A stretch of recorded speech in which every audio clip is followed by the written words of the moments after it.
Hi friends, ఇది Moto G85 edge model friends. ఇది edge model UV glass వేయడానికి వచ్చింది మన దగ్గరికి.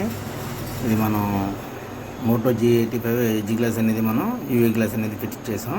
ఒకసారి చూడండి. మొత్తం ఫస్ట్ ఆఫ్ ఆల్ మొత్తం మనం క్లీన్ చేసుకోవాలి. డస్ట్ అనేది ఏమీ లేకుండా నీట్గా క్లీన్ చేసుకోవాలి ఫ్రెండ్స్. మొత్తం ఎక్కడ కూడా చిన్న డస్ట్ కూడా లేకుండా క్లీన్ చేసుకోవాలి ఫస్ట్. తర్వాత ఎక్కడైనా స్క్రాచెస్ కట్టా ఉన్నాయా లేదా అన్నీ ఒకసారి చెక్ చేసుకుని ఫస్ట్ నీట్గా క్లీన్ చేసుకున్న తర్వాత అప్పుడు మనం యూవీ అనేది అప్లై చేసుకోవాలి. చూపిస్తానండి మీకు ఎలా అప్లై చేసుకోవాలనేది. ఇది మోడల్ వచ్చి మోటో G85 మోడల్, కొత్త మోడల్ అనేది లేటెస్ట్. ఓకేనండి. ఇది మొత్తం నీట్గా ఫినిషింగ్ అనేది నీట్గా క్లీన్ చేసుకున్న తర్వాత ఎక్కడ ఏమీ లేకుండా చూసుకుని అప్పుడు మనం ఇవి అనేది అప్లై చేసుకోవాలండి. కాబట్టి ఫస్ట్ ఏమన్నా డస్ట్ ఏమైనా ఉన్నాయో లేదని చూసుకుని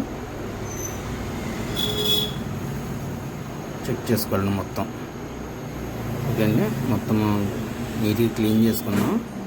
ఇప్పుడు ఈవీ అనేది అప్లై చేస్తున్నాం. చూడండి, ఈవీ అలా బబుల్ సెపరేట్గా ఉండకూడదండి. చూసారా, బబుల్ అనేది వన్ సైడ్ ఒక బబుల్ ఉండిపోయింది, వన్ సైడ్ అలా ఏకం అయిపోవాలండి. ఓకేనా. ఏకం అయిన తర్వాత మొత్తం ఒకటే డ్రాప్ కింద వచ్చిన తర్వాత మనం అప్లై చేసుకోవాలి. అప్పుడు గ్లాస్ అనేది ఫిక్స్ చేసుకోవాలండి. ఓకేనా. చూడండి, మనం ఆ రకంగా వేసుకుంటే ఈవీ అనేది అప్లై చేసిన తర్వాత గ్లాస్ అనేది ఆ రకంగా వేసుకుంటే స్టెప్ బై స్టెప్ అనేది మనకి ఎక్కడ బబుల్ కానీ ఎయిర్ బబుల్ కానీ ఇది రాకుండా నీట్గా ఉంటుందండి. ఓకేనా. చూడండి, కార్నర్ కూడా నీట్గా అయిపోయింది. ఇప్పుడు మనం యూవీ లైట్ అనేది మనం అప్లై చేయాలండి. నెక్స్ట్ గ్లాస్ అనేది కరెక్ట్గా అయిపోయింది కాబట్టి యూవీ అనేది అప్లై చేసుకోవాలి. యూవీ లైట్ అప్లై చేయాలి.